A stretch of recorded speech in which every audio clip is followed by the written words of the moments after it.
ముషీరాబాద్ నియోజకవర్గంలో కళ్యాణలక్ష్మి షాదీ ముబారక్ పథకాలను రద్దు చేయకుండా కొనసాగించాలని స్థానిక ఎమ్మెల్యే ముఠా గోపాల్ డిమాండ్ చేశారు.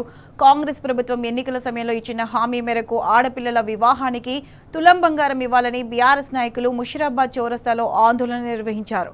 బీఆర్ఎస్ అధినేత కేసీఆర్ హయాంలో పేద మధ్యతరగతి కుటుంబాలకు అండగా ఉండేందుకు అనేక సంక్షేమ పథకాలు ప్రవేశపెట్టారని తెలిపారు. ముఖ్యంగా ఆడపిల్లల వివాహానికి ఆర్థిక భరోసా కల్పించే లక్ష్యంతో కళ్యాణలక్ష్మి షాదీ ముబారక్ పథకాలను అమలు చేశారని పేర్కొన్నారు. అలాంటి పథకాలను కొనసాగించాల్సిన ప్రభుత్వం నిర్లక్ష్యంగా వ్యవహరిస్తోందని ఆరోపించారు. కేసీఆర్ గారు పేద ప్రజానికము ఇంట్లో పెళ్లి చేయాలని స్థితిలో ఉంటున్నారు. వాళ్ళు పెళ్లి చేసిన తర్వాత వాళ్ళ డబ్బులు అప్పులు తీసుకోవడానికి సరిపోతున్నాయి కాబట్టి వాళ్ళను కాపాడుకోవాలనే ఉద్దేశంతో వాళ్ళను first time has sanction 51,000 rupees తోటి ఈ స్కీమ్ స్టార్ట్ చేశాడు.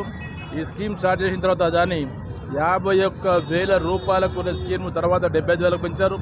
దాని తర్వాత 1,116,000 రూపాయలకు పెంచి మరి పేదవారింట్లో అంత పెళ్లి చేసుకున్నా కానీ సుఖంగా సంతోషంగా ఉండే విధంగా యావత్ భారతదేశంలో ఎక్కడ లేనటువంటి విధంగా మన ఆనాటి ముఖ్యమంత్రి కేసీఆర్ గారు మరి పేద ప్రజానికి ఎంతో మేలు చేశారు. మరి కాంగ్రెస్ పార్టీ తులం బంగారం ఇస్తామని చెప్పేసి చాలా ప్రామిస్ చేసిండు. ఎవరైతే ఉన్నారో రేవంత్ రెడ్డి గారు మరి మహిళలకు కూడా వాళ్లకు 2,000 4,000 రూపాయలు పెన్షన్ ఇస్తామని చెప్పడం జరిగింది.